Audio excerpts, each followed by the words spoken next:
คนใดคนหนึ่งนั่นคือเราลงนรกแน่พรหมวิหารสี่ผมได้บอกแล้วว่าเป็นอาหารเลี้ยงจิตในด้านศีลเลี้ยงสมาธิเลี้ยงปัญญา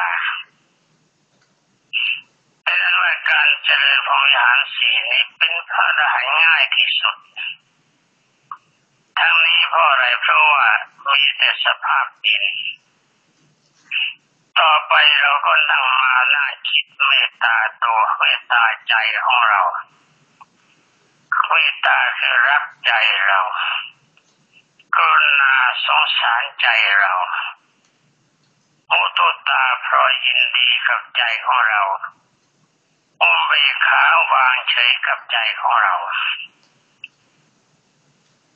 ผมพูดแบบนี้นี่ดีไม่ดีนักปราชญ์เขาจะหาผมบ้า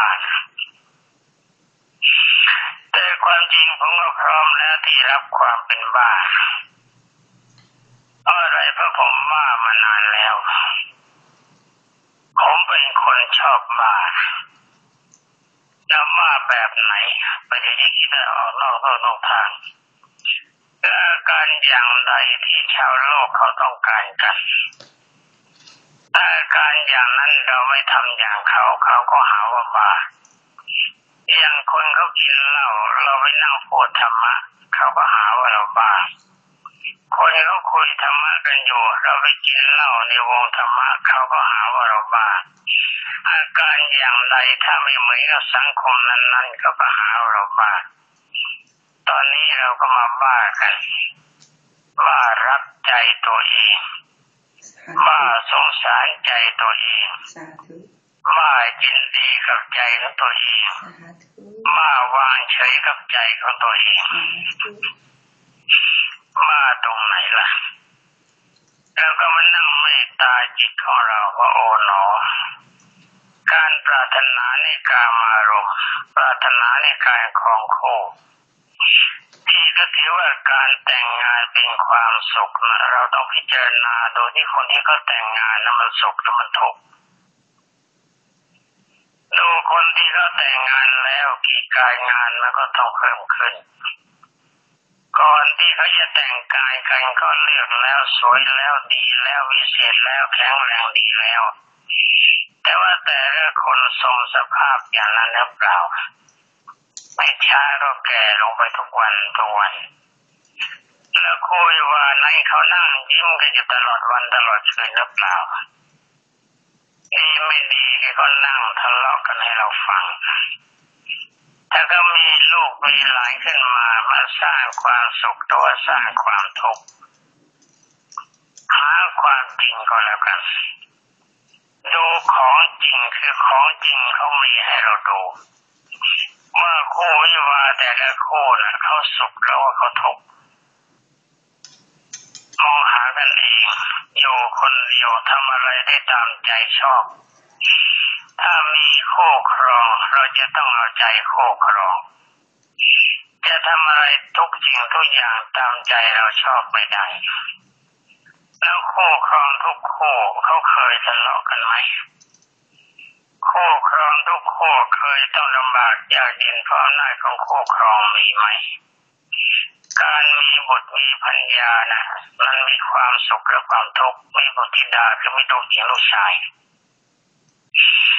เป็นอันว่าการทั้งหลายเหล่านี้เป็นอาการของความทุกข์ถ้าไม่รู้จักทุกข์แล้วก็ไปนั่งจ้องมองดูเขา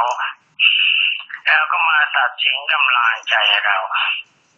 ว่าเราจะมันหลงไหลใฝ่ฝันกับกามารมณ์เป็นเรื่องอะไรเพราะร่างกายของคนมีสภาพสกปรกหันเข้าไปจับกายคตานุสติกรรมฐานแล้วก็หันเข้าไปจับอสุภกรรมฐานตามที่กล่าวมาแล้วในตอนต้นตอนนี้เห็นจะไม่ต้องว่ามาก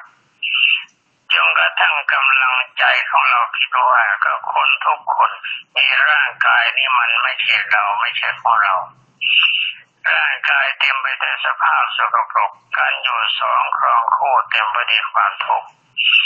ปัญหาความสุขไม่ได้เราจะปล่อยใจของเราให้ไปหลงระเริงอยู่ในกามารมณ์เพื่อประโยชน์อะไร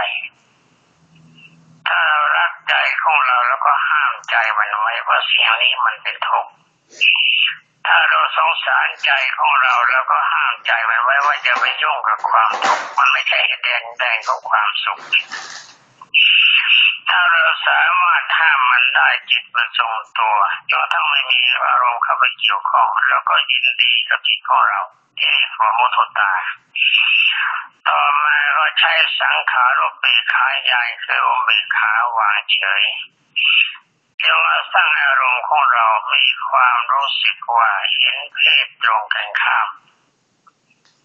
เราไม่มีความรู้สึกนึกจะรักอยากจะครองคู่แต่จิตเมตตาจิตสงสารไม่อยู่ปรารถนาจะเกื้อกูลเขาให้มีความสุขในฐานะที่ทรงตัวถ้าจิตใจของท่านนั้นหลายสามารถทรงได้อย่างนี้ก็เชื่อว่าเข้าไป 50% ในการที่จะเป็นพระอนาคามีอย่าลืมนะค่อยๆทำไปไม่ง่ายถ้ามันไม่แน่ใจก็ต้องหันไปจับกายกตานุสติกรรมฐานกาสุปกรรมฐานกับสกายทิฏฐิบวกกันถอยหลังไปฟังตอนต้นๆก็แล้วกันพูดไปมันก็มากความเปล่าอธิบายมาแล้วอรบรรดาสาวกขององค์สมเด็จพระบัณฑิตแก้วเวลานี้เวลาที่จะพูดหมดไปแล้วก็ขอยุติไว้แต่เพียงเท่านี้ต่อจากนี้ไปขอทุกท่านแต่งกายให้ตรงดำรงจิตให้มันอยู่ในอิริยาบถที่ท่านต้องการเห็นว่ามันเป็นความสุขจนกว่าจะถึงเวลาสมควรสวัสดี